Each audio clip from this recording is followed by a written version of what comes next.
后来过来，这是新竹新丰乡西滨快速道路955公里的所在。透早5点外，有一台连结车载落去，当时有一台小客车因为吊车停伫咧中线，警车到场协助警戒。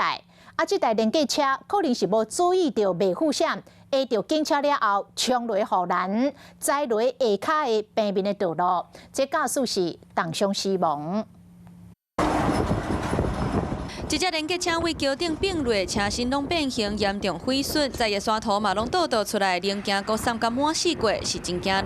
55.5啊，自撞啊，要注意哦。叫的护栏互弄破一空，警车伫咧现场，车尾搁有轰隆的分裂。头前搁有一只白色的车一直咧闪警示灯。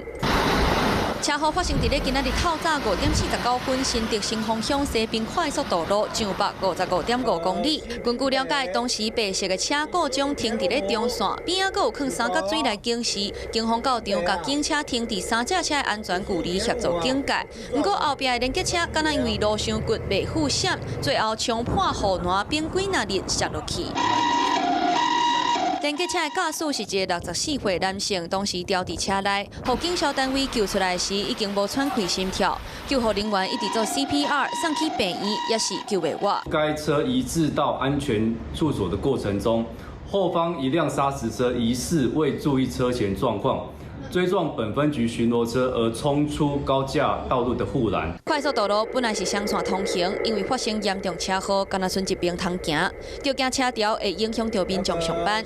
警方伫咧现场维持交通，详细车祸肇事的原因，佫需要继续调查清楚。